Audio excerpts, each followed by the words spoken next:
I guess head coach Kevin Young will open it for questions. What were some takeaways from what we just watched?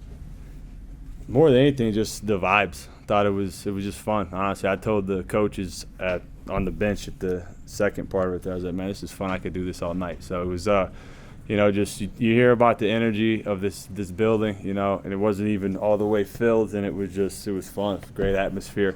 I like our guys.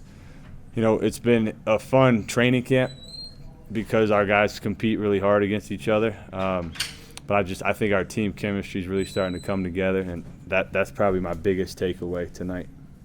What went into the decision on constructing the lineups for the first half and then the second half? Yeah, I wish I had some real amazing answer for that. There's only so much you can do in a situation like that as far as mixing up teams and lineups and stuff like that. So we're still very much into, analyzing our group, figuring out who plays well with who. Some stuff we stayed away from tonight because I've already seen enough in practice. I felt super confident about certain combinations. Other ones I wasn't as sure about. So, that ultimately was it, and it's just something we'll continue to evaluate and really have a lot to chew on from this game film. Why did you choose to observe the first half and coach the second half? Yeah, you just get a different perspective. That was kind of a last-minute decision, to be honest. I went to bed last night thinking I was going to coach the whole time, but the more I thought about it, I just kind of want to just take myself away from it and get a different perspective. I've done that before when I was a head coach in previous stops, and it just kind of allows you to see things differently, which I was sitting with Doug Stewart, our chief of staff, and I was telling him, man, I'm actually really glad I decided to do that because I was able to take a lot of notes and saw things that I probably wouldn't have seen had I been the coach of one of the teams. Does Jaegor's passing ability remind you of anyone when you see him handle the rock and dish it? Yeah, yeah, it does. He's obviously not nearly the player, but I'm comparing stuff to NBA because that's what I'm used to. But he makes a lot of similar passes that LeBron makes, just in terms of his size.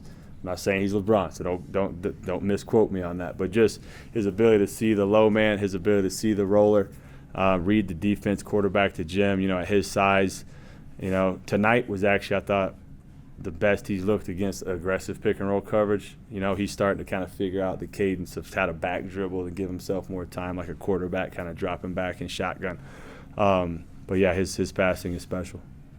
Have you noticed him kind of able to really soak up this new experience for him? Because he's played in some pretty big moments with Madrid and everything, international experience, but it seems like he's enjoying kind of being a college student in a lot of ways. Like we saw him dive into the rock at Marriott Madness and kind of stared up at the crowd a little bit tonight, that kind of thing. Have you noticed sort of that side of him? I have noticed it. Yeah, it's awesome. I think he's really he loves Provo. He's told me many times, I love this place, and he's really soaking in the experience. I think the community's been awesome to him. Like the thing you're talking about at the Madness when he's up with the crowd, that was really cool. I sent that to his family. They thought it was awesome. So it's cool to see him, just kind of taking it all in and having fun with it. Which guys helped themselves tonight as far as getting earning playing time? Yeah, and just this will kind of be the norm for me, so you guys know. I'm not a super opinionated guy after the game. I got to go back and watch the film and really educate myself. But, I think human nature, when the ball goes in the basket, guys look good, right? And so, I thought Mihailo in that first part of that first run looked really good. He made – essentially he showed exactly why we wanted him here. He's versatile. He can play multiple positions. He's smart. He can make shots. And so that stood out for sure. I hadn't seen his aggressive rim attacks like I saw. I saw that on film when we were recruiting him, but tonight I thought he was good there. I thought Mag made Mag-type plays, as far as being a hustle guy and rebounding. You can go down the list. A bunch of guys played well. Cannon's shot making was on display. Jaegor's passing was on display. Dallin had moments. Richie had moments. So you could go down the list, but we'll dive into it. That's just bird's eye view kind of thing. Now we'll really dive in and see schematically and from a tactical standpoint, who was making mistakes and what we can clean up. Who were the head coaches in the first half? Did you sign a certain Yeah. guys was it Fanning? So Tim was with the so I have kind of a football type staff, right? So Tim was the acting head coach, and with Brandon Dunson and John Linehan coaching the defense, and on the other side, Will was the acting head coach, and Burgess was running the offense, and we had some of our GAs and some of our young guys in there getting some experience as well. Can anything be read into the fact that the starting 5 on the white team that you coached in the second half? No. Okay. And on the film thing, we get that from Kalani all the time. I got to watch the film, so. Spoken like a true coach. Considering you've been watching these guys for months and it's a scrimmage between them, how much do you and your coaching staff get out of a situation like this, a blue and white scrimmage? It's a great question because I got my defensive coach crying about us giving up 30 points in a 12-minute thing, and my offensive coach feeling great. And so literally just said, hey, I want you to have a defensive edit ready for tomorrow, and I want you to have an offensive ready for tomorrow. And Will's response was like, it might be a lot of the same clips, Was it bad offense or good offense and just bad defense or vice versa? But that's tough. I mean, that's the hard part about, going against yourself and makes it tricky. But, there's definitely stuff we'll be able to learn from. Catching's 3-point ability, is that what you've been seeing in camp and summer practices all off season? Yeah, he's just got a gift. He's just a natural scorer. He can put the ball in the basket, and at 6'9", he can get shots off. He was a guy that we really wanted because he's different than everyone we have. And, he's a guy that can bail you out in a lot of dry possessions with his shot making. I'm on him constantly about, his defense. Not that it's poor, but I just think if he can really guard, it's going to just put our team and him in a whole different hemisphere because offensively he's going to be as talented as anybody that we play against. 2 more questions. And you can't give specific names, but this weekend you got some big visitors coming. What do you want to accomplish out of when you get guys to come visit on official visits, and what are you looking to accomplish in that setting when it comes to recruiting?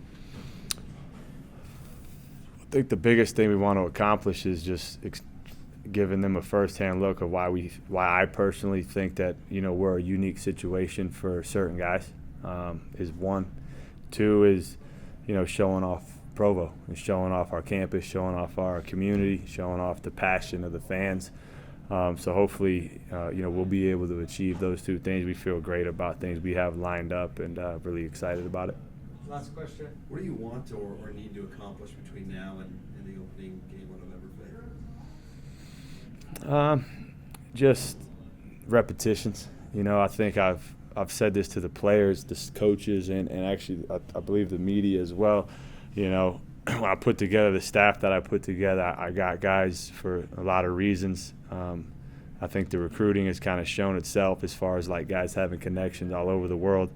But all these guys are multifaceted coaches, so now we're transitioning more into the schematic side, and so they all come from unique backgrounds.